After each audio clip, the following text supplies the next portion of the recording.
Selamat siang Sobat Gen Z.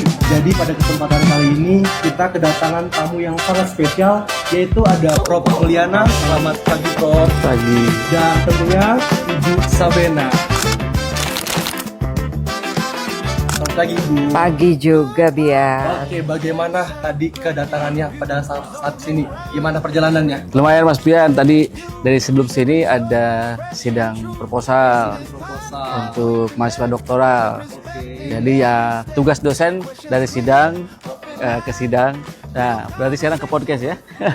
Podcast Gen Z. Gen Z ya, iya luar biasa. Kalau Ibu Sabena gimana? Saya itu spesial datang ke sini. Jadi Gen Z ini tuh Bu, tema kita hari ini adalah aware dan control. Oke. Sebelum kita masuk ke acara inti, boleh nggak buat Ibu Sabena atau Prof. Mulyana Ya. untuk membuat tanggapan terkait event kita ini? Gimana? Ya, tentu ini sangat relevan ya. Iya. Aware itu kan terkait dengan informasi sekarang itu tidak dicari. Justru informasi itu datang kepada kita. Persoalannya adalah informasi yang datang itu bisa mengarahkan kepada yang sifatnya positif atau sebaliknya, gitu kan? Sehingga di sini aspek kontrolnya perlu ini, jadi kontrol dan sadar lalu bisa mengendalikan. Karena tentu informasi ini begitu banyak hadir dengan berbagai motif ya, yang tujuannya bisa untuk ekonomi atau bisa aspek lain dan sebagainya, atau politik seperti itu. Jadi acara ini sangat saya apresiasi karena relevansinya sangat kuat, karena kita semua dari mulai bangun tidur ya, yang pertama dibuka adalah media sosial dan sebagainya. Saya pikir itu sangat baik sekali, mudah-mudahan jadi bahan ini.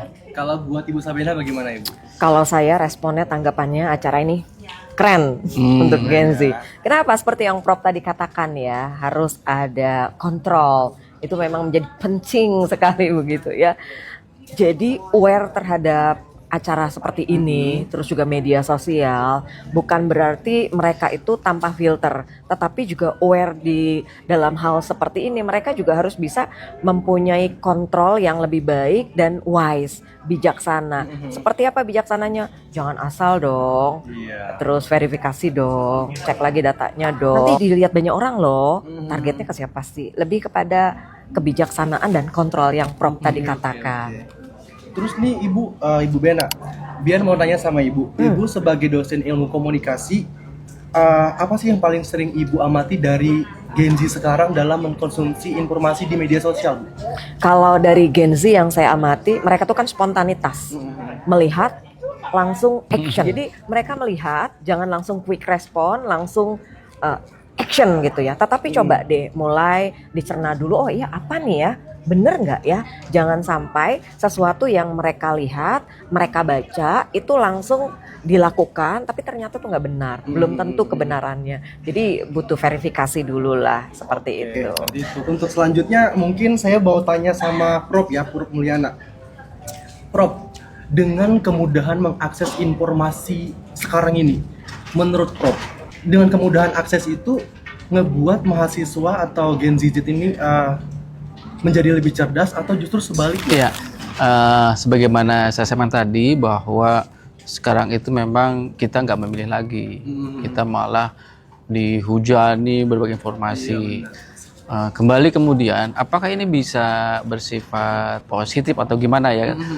Jadi sebenarnya tergantung pada kitanya. Jadi segala sesuatu kita mulai dengan kebiasaan untuk agak kritis gitu ya, sehingga sesuatu yang masuk ke sosial kita, media sosial kita, itu kita bisa klasifikasikan mana yang bisa digunakan untuk meningkatkan kompetensi dan sebagainya. Karena ya ada pengalaman di kelas ya, kalau dosen kan pengalamannya di kelas.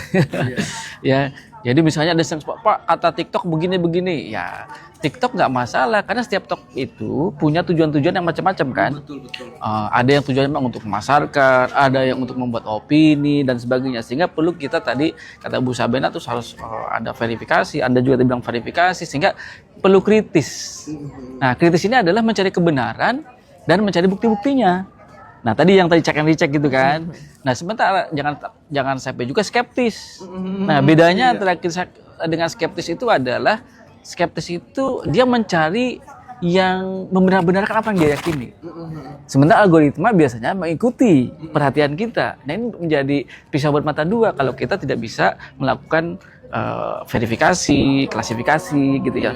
Tentu saya di kelas selalu bilang ke mahasiswa agar kita tidak terbawa pada opini-opini yang bisa dibilang mungkin mengarahkan kepada yang keliru, maka kita harus berpikir logis dulu gitu. Berpikir logis, kemudian dari situ bisa mengidentifikasi mana salah mana benar. Dari situ kita menjadi pembiasaan kita, sehingga dari situ kita membentuk karakter kita untuk selalu konfirmasi, verifikasi. Beberapa contoh orang yang kompeten yang sukses itu juga sebenarnya belajarnya dari YouTube misalnya. Berarti apa? Dia melakukan seleksi pemilahan supaya saya menjadi orang yang bisa meningkat profesional saya, maka saya belajar bahasa Inggrisnya dari YouTube misalnya, selain mungkin dengan interaksi dan sebagainya. Itu ya.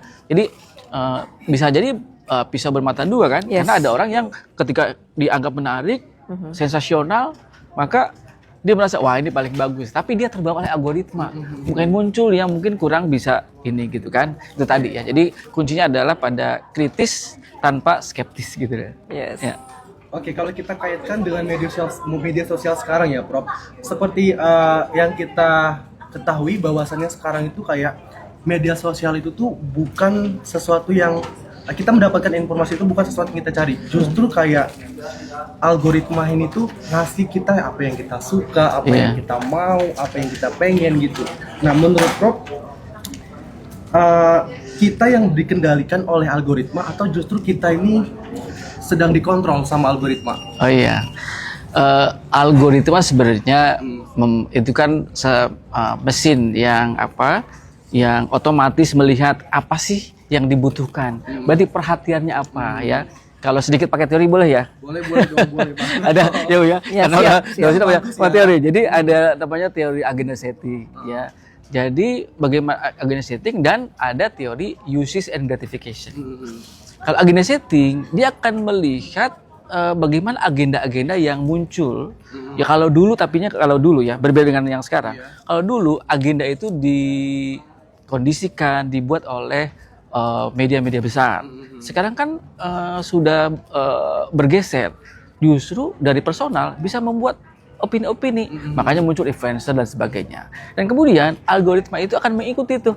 Jadi sebenarnya kita bukan mengandalkan kita yang awalnya memang seolah kita dikendalikan, tapi sebenarnya kita yang membuat algoritma itu mengarahkan kita, karena dia akan mencari pembenaran terhadap apa yang kita klik, kita sentuh dan sebagainya.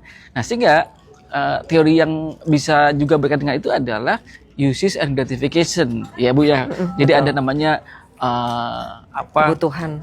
kebutuhan dan pemuasan terhadap kebutuhan itu.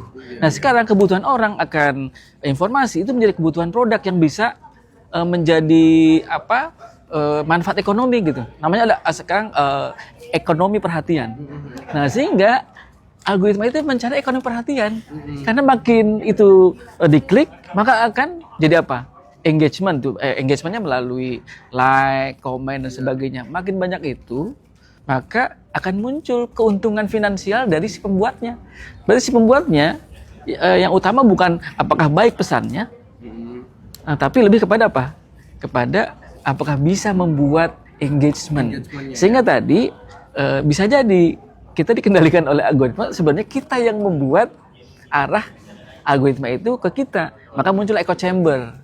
Yang mungkin agak teori sedikit ya. Tapi echo chamber adalah suatu echo kan?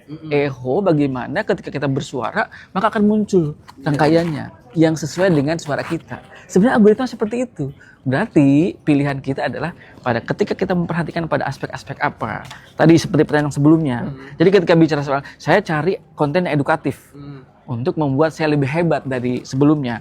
Apakah soal bahasa Inggris, apakah bagaimana memahami metodologi, apakah bagaimana membuat persuasi kepada orang, maka yang muncul mengikuti itu. Jadi kalau pilihan kita yang negatif, maka yang muncul negatif juga. Negatif, soalnya dunia itu yang begitu gitu. Iya, ya, jadi bisa istilahnya tarik menarik ya antara ini algoritma tersebut gitu. Yeah. dari tadi tuh saya salpok banget sama penampilan Ibu. Kenapa? Ibu tuh kayak hari ini cerah banget. Apa sih rahasianya? Yang jelas tuh saya setiap mau ada event, saya tuh mau kemana pun ya, daily activity saya mengajar, saya suka. Dalam keseharian saya pakai ini, saya pakai Nava Green. Kalau nggak pakai pendukung itu kulit saya agak kering. Jadi Bu Bena itu termasuk orang yang Aware dong. aware terhadap diri sendiri gitu ya, terhadap penampilan, terhadap skinnya. Mau coba nggak? Prop, boleh Prop? Boleh, Izin, waduh. Keriput saya bisa jadi ini nih berarti nih. Ini boleh Prop rasakan deh. Oh iya. Saya pakai ini setiap hari, Nava Green. Ini body lotion SPF 50+ ya. Ini probiotik, terus juga ada ceramidnya yang ternyata bisa dibawa di saku gitu loh. Saya kadang di tas asal cemplung-cemplung aja. Kayaknya saya tahu deh sama Napa Green ini. Bu Apa Bena. tuh? Kayaknya Napa Green ini tuh klinik yang sangat dekat juga sama Gen Z. Oh iya. Karena saya ngelihat kayak banyak Gen Z yang melakukan treatment di sini. Tapi Kayaknya ternyata memang bukan bagus hanya Gen Z ya. Ternyata Saya bukan termasuk Gen apa Z. nih? Sama Prop gimana Prop? Rasakan. Wah, langsung seger. Langsung seger Dan ya. aromanya wangi banget ya. Wangi-wangi. Nah, tadi terkait apa yang Bian sampaikan, Prop juga bilang tadi ada uses and gratification ya. Nah, jangan sampai ya Gen Z itu dikendalikan oleh algoritma. Tapi bagaimana poinnya Gen Z juga bisa mengendalikan algoritma. Iya. Karena kalau apa yang kita minati di uses gratification kan itu kan kebutuhan. Saya butuhnya tentang konten public speaking, ingin bagaimana cara berbicara, maka dia akan terus muncul. Walaupun kita nggak nge-like, walaupun kita nggak komen, tapi kita nonton beberapa detik saja, algoritma membaca bahwa passion minat kita di sana. Itulah yang nantinya akan muncul seperti itu. Jadi sebetulnya kendali itu harus dari kita. Jangan sampai algoritma yang mengendalikan kita gitu loh. Ini saya pakai ini lagi nih. Ini ngomong-ngomong, nanti istri saya curiga nih. Belum. Wah, habis dari mana nih kayaknya? Dari Bu Bena Dia aman lebih gitu. muda. Jadi Itu, nggak, Bian. curiganya lebih muda kan? Aman Prop. Jadi lebih segar maksudnya ini ya. Iya. Oke, terakhir mungkin ini saya tanya satu-satu dulu ya ke Prof Mulyana. Apa harapan Prof terhadap dampak dari setelah podcast kita ini terhadap Gen Z? Ya, yang pertama tentu beberapa hal yang kita sampaikan itu bisa menjadi bahan reflektif. Karena bagaimanapun membuat kita lebih baik itu satu, memang kita membangun karakter yang positif dari keluarga, di kampus kita membangun bagaimana berpikir kritis, lalu bagaimana kita dengan tugas-tugas yang seperti itu mengaplikasikannya.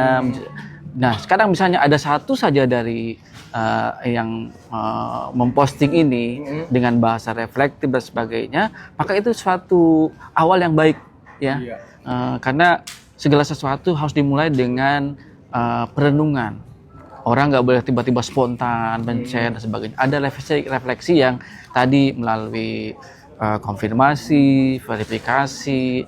Nah, kalau bisa sekarang kan ada istilah prosumer kan, orang bisa mengkonsumsi sekaligus mereproduksi. Nah, mereproduksinya dengan cara-cara yang seperti ini nih, podcast seperti ini sangat baik, sehingga kalau orang ini merasa sudah bukan hanya edukatif tapi juga entertain bagaimana mengembangkan diri, menghebatkan diri dan sebagainya, itu berarti podcast ini sudah sangat berhasil gitu. Semoga banyak yang men-share ulang ini sehingga podcast ini bisa membawa manfaat bagi kita semua. Kalau bahasa saya membersihkan ada amal jariah nanti.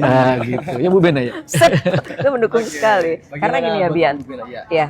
Jangan lupa nih Gen Z boleh main media sosial, aware terhadap media sosial, bijak, perhatikan beberapa hal seperti kaidah jurnalistik ya. Apa yang mau dibuat itu tidak boleh mengandung pornografi, tidak boleh provokasi, tidak boleh rasis, tidak boleh sara. Nah, boleh bermain media sosial, target segmentasinya untuk apa? Niatnya untuk apa? Edukasi, informasi, atau untuk hiburan ya Prof ya, seperti yang kita pelajari nih. Itu, kamu maunya kemana? Kalau mau menghibur, ya buat konten-konten yang menghibur. Tapi harus ada rambu-rambu tadi nih, nggak boleh nih memprovokasi sesuatu. Terus juga jangan sampai juga rasis, apalagi sara ya. Nah, jangan hanya mengejar viral, FYP, tapi tidak tahu koridornya. Jadi Gen Z boleh main media sosial, tapi pahami itu ya. Beberapa hal ada koridornya, seperti itu Bian. Oke. Satu kata buat event ini Bu. Keren. Prof? Good job. Oke, nggak kerasa ternyata podcast kita udah selesai dan sebentar lagi acara kita bakalan mulai. Pokoknya buat sahabat Genzi, sobat Genzi, jangan lupa buat selalu bijak menggunakan media sosial. Bye bye. Bye bye.